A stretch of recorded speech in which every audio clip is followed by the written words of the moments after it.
Alright everyone, it's time for Occult Literature, video number 183, Ancient Cures, Charms, and Usages of Ireland. A fairly long book, it's about 180-something pages in the format I'm doing. I think the original was like almost 300. Again, it's that late 1800s, early 1900s double-line format that I really hate so much. You have to compress it. You have to go through line by line just to compress it. It's crazy. Link in the description to my edition of this work is on Amazon. Second and third links to my books, blogs. I will be getting more folkloric material over time. I'm actually editing a work on the Talmud right now, the mystic side of Judaism a little bit. After that, I do want to do some more Irish and Scottish lore, and there is some Scottish folklore actually already there. This particular work is notable for being authored by one Miss Lady Wilde. Now, Oscar Wilde being a relation, I think, needs no introduction. So you've got certainly some Irish nationalism elements within this work, because about half of it is actually a long screed on sort of the contemporary history of Ireland and its sufferings.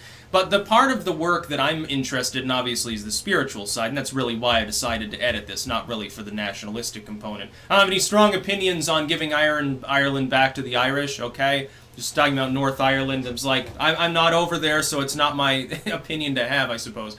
Here's what I would say.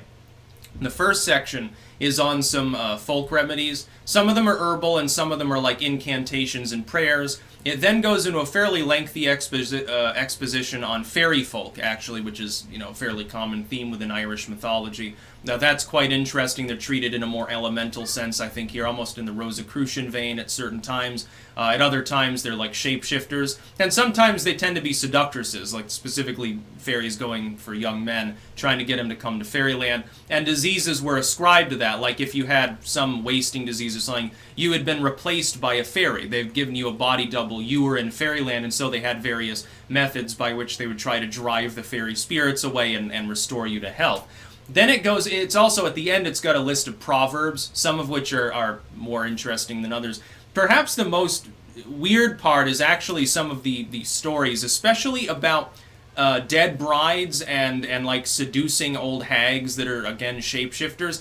And it seems that I'm seeing a common thread with a lot of these stories, perhaps a distrust of the female sex, possibly. Basically, like, some dead woman, her ghost, tries to seduce one dude, and he manages to fend that off, thankfully for him. Then there's this woman with like, big, beautiful teeth or something, and she turns into a log, and weird shit like that. And the dude just, he knows that he'll be bewitched and killed if he looks at her teeth, so he tricks her by tying her to his back and just riding home.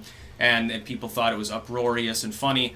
And it's just a little bit of a weird book. It's a compilation of very interesting folklore. Again, you're not going to find many works that combine folk remedies / herbalism with sort of the fictional side, the spook stories, the anthropological, historical side of the history of Ireland or anywhere else, proverbs and everything else under the sun, and also the fairy lore, which is sort of the supernatural side of the legends of the island. Very, very interesting work altogether.